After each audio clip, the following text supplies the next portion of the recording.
Magandang araw mula dito sa Sierra Madre. Nandito tayo ngayon sa kubo ni Nanay Baby, isa sa mga katutubo farmers na katuwang na natin simula pa ng 2016 hanggang ngayon. Kaka-harvest lang nila kanina.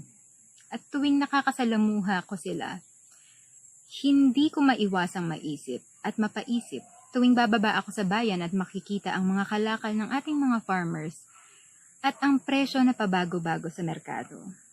Maiiba talaga yung perspektibo mo eh. Bigyan ko kayo ng halimbawa. So halimbawa nga pumunta ka sa groceries o kaya sa palengke at nakakita ka ng kamatis, halimbawa. Nung isang buwan, umabot ng 150 to 160 per kilo ang kamatis. Siyempre mahirap para sa ating mamimili yun. Lalo na kakalabasan yan, mas mahal pa yung kamatis kaysa sa mismong sahog ng iyong iluluto. Siyempre, tayo nakabudget lang ang ating pera para sa pang-araw-araw na pangangailangan. Pero minsan naman, tulad nung isang linggo, bumagsak ang presyo nito hanggang 20 pesos per kilo. Ang unang reaksyon natin, siyempre masaya, di ba? Wow, ang mura. Nakamura tayo. Pero ni minsan ba, naisip natin, kapag ganun kababa ang presyo sa palengke ng mga kalakal, pagkano na kaya ito nabili sa mismong mga farmers o sa mga tao na nag-produce ng mga ito?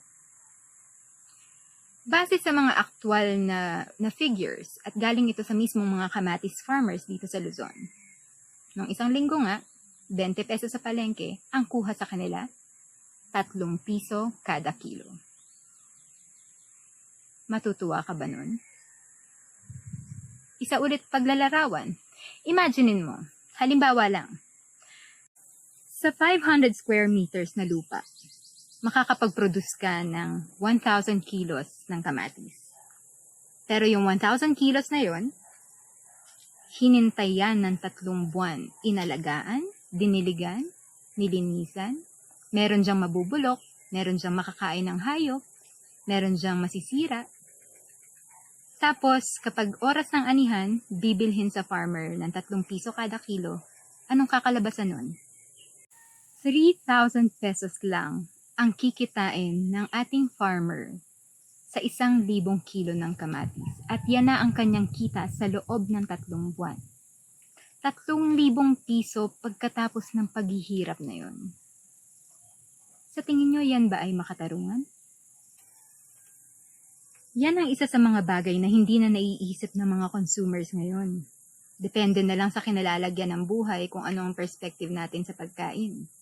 Kung nakaluluwag sa buhay, syempre, ang pipiliin natin pagkain kahit medyo mahal, yung masarap, yung maganda, kahit sa mamahaling restaurant, willing tayo magbayad, di ba?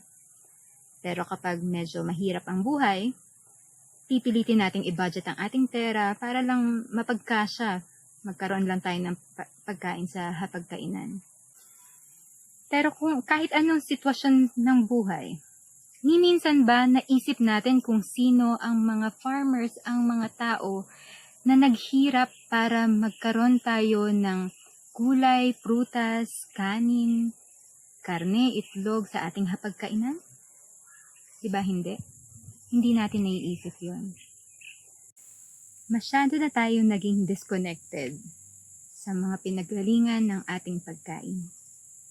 Dati-rati, ang pagkain ay sagrado, parte ng ating kultura at pamumuhay. Nakwento nga ng tatay-tatayan ko sa Sierra Madre.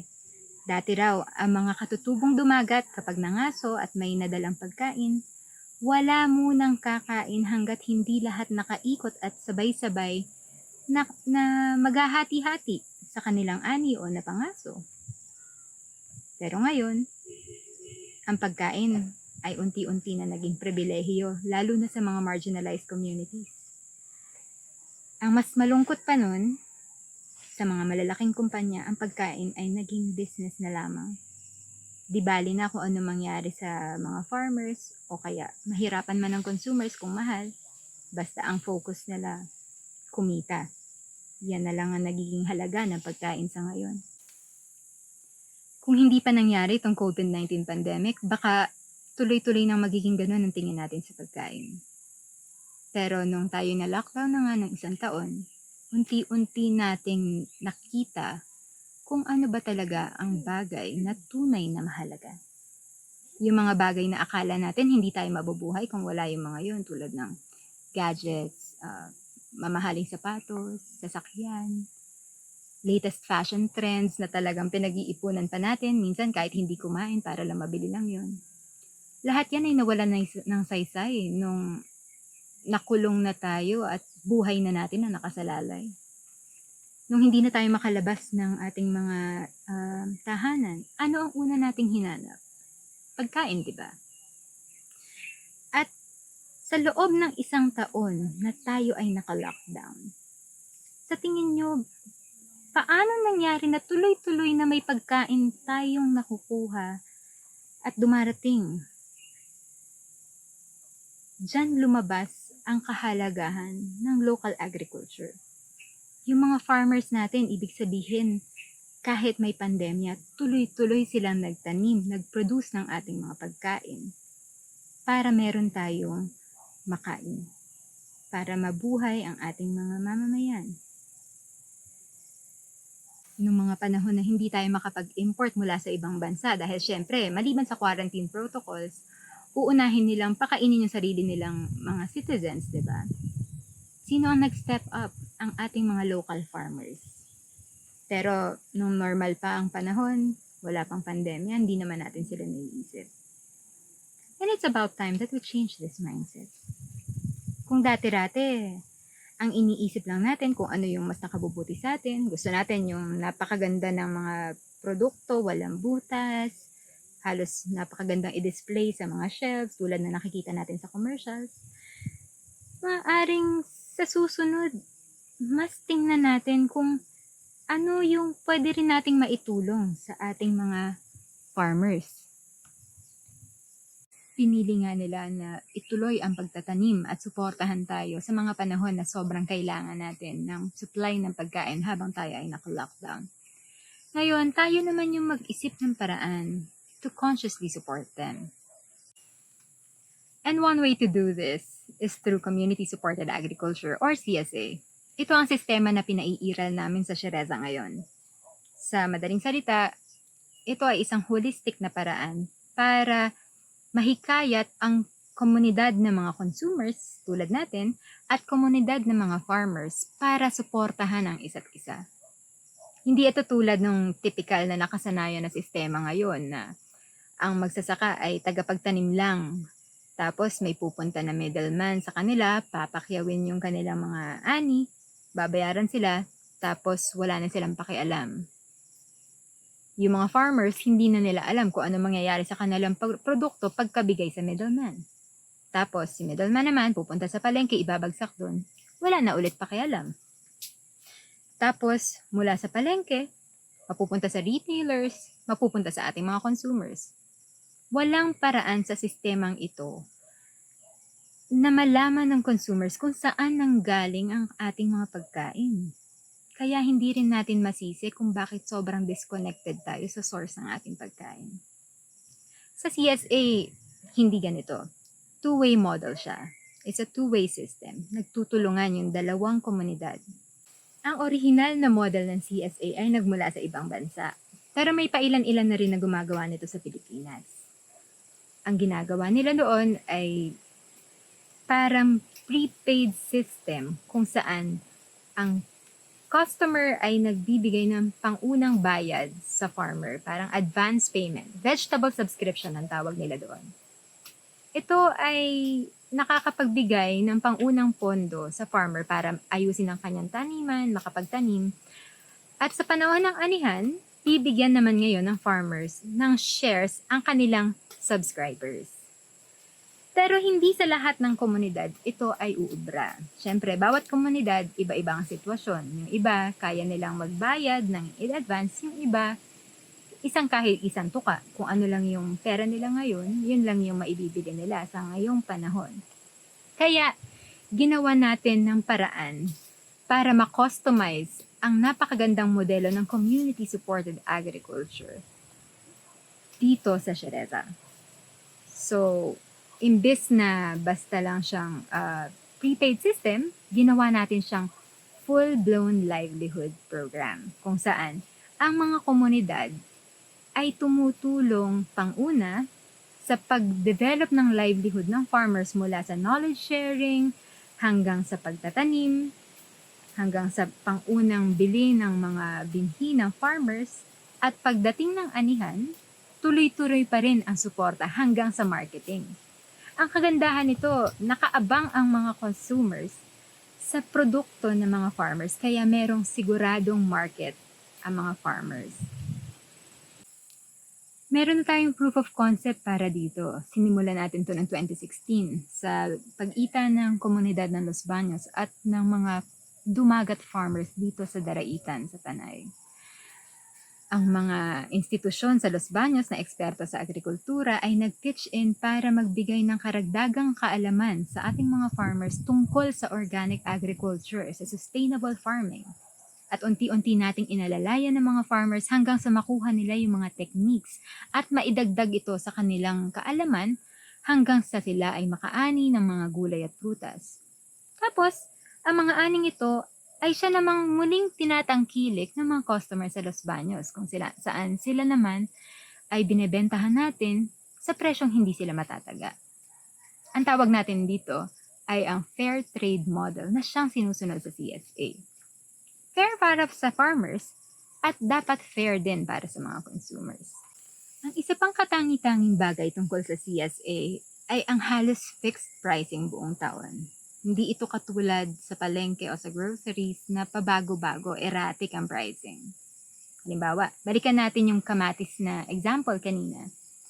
Paminsan, di ba, 150 to 160 per kilo. Pag ganito, taga ang consumers. Tapos, pag biglang bumagsak naman sa 20 pesos per kilo, ang mangyayari dyan, nababarat ang farmers. Tapos tataas na naman. Sasabihin nila, law of supply and demand yan. Oo, sige. Pero napatunayan na natin na sa CSA model, maaari pala na ibang sistema ang ating sundin kung saan walang farmer na nababarat at walang consumer na natataga. So kung fixed ang pricing, halimbawa sa CSA, 70 to 90 per kilo ang presyo ng kamatis sa buong taon. So kapag sa palengke, tumaas ng 160 per kilo ang kamatis, sa 70 to 90 protektado ang consumers kasi hindi sila matataga. Pero kapag bumaba naman ang presyo sa palengke ng 20 pesos per kilo, sa CSA protektado naman ngayon ang farmers kasi dahil fixed ang farm gate price, sigurado na kahit bagsak presyo sa palengke, ang farmers nakakatanggap ng tamang presyo na kanilang deserve mula sa kanilang paghihirap sa pagpoproduce ng ating mga pagkain. Dahil sa ganitong sistema ay unti-unting nakabangon ng mga farmers at nakatayo sa sarili nilang paa. Maliban pa sa guaranteed support dahil may nakaabang na market sa kanila linggo-linggo, simula 2016 hanggang ngayon, linggo-linggo yan, walang mintis. May nakaabang na market sa kanila. Maliban pa dito, iniba rin natin ang marketing strategy. Hindi tulad ng typical na bibili lang ang consumer, pagkabayad, yun na, tapos na. Sa CSA, sinisigurado natin na ang mga consumers ay nalalaman kung ano ang nangyari, saan nanggaling, sino ang mga taong nag-produce ng kanilang biniling pagkain. Sa kabilang banda, sinisigurado rin natin na ang mga farmers ay nalalaman kung ano nangyayari sa kanilang produkto pagkatapos nating ma-market ito. Binabalik natin sa kanila ang feedback ng mga consumers kung sila ba ay nasarapan sa mga produkto, gaano ka-concerned pala ang mga consumers sa ating mga farmers na nakakapagpanumbalik ng kanilang tiwala sa sarili. Sa ganitong paraan, na iko-connecta ulit natin ang mga consumers at ating mga farmers. At ito naman ang goal natin sa community-supported agriculture. I-emphasize ko lang ulit na dahil sa mas malalim na connection na ito between our farmers and the community in Los Baños, kahit papano, mas naibsan ang hirap na naranasan natin nitong pandemya. Sabi ko nga kanina, di ba? Noong mga unang bahagi ng pandemya, naka-lockdown tayo. Pero pinili ng farmers natin na ituloy-tuloy ang kanilang pagtatanim para masigurado na bibigyan ng masustansyang pagkain ang mga taong nung una ay sumuporta sa kanila nung sila ay nagsisimula pa lamang. Pero nung later part of last year, bigla naman nagbagyuhan. Nasalanta ang taniman ng mga farmers. Ngayon, ang komunidad sa Los Baños, lahat sila talagang nag-mobilize ng kanilang mga kakilala, ng kanilang mga organisasyon, kahit mga estudyante. Naghanap talaga sila ng paraan para makapag-ipon at makapagpadala ng tulong sa ating mga farmers para matulungan silang bumangon muli kahit sa gitna ng pandemya.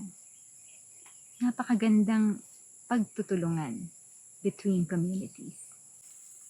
Food is supposed to bring people together rather than divide them. Masyado lang talaga naging fast-paced ang ating buhay kaya unti-unti tayo na-disconnect. Pero through community-supported agriculture, napatunayan natin na kayang-kaya palang ibalik ang sense of community and humanity through food. Imagine nyo kung mas maraming komunidad ang magtulong-tulong at mag-engage sa ganitong klaseng sistema kung saan hindi pang sarili lang iniisip pero mas inclusive, edi mas madali na sana maghatakan pataas imbes na maghilahan pababa. Napakaganda sana masaksihan ng ganitong pagbabago sa ating komunidad. Nakakapuno ng pag-asa para sa ating kababayan at ating mga kinabukasan. Posible na ipakita na natin na kaya itong gawin. Ang kailangan na lang, mas maipaalam sa mas maraming tao na meron palang alternatibong sistema na mas makatao, na mas patas kaysa sa ating mga nakasanayan na. Ang kailangan na lang, syempre, magtulungan tayo at ituloy-tuloy ito. Maraming salamat. Magandang araw.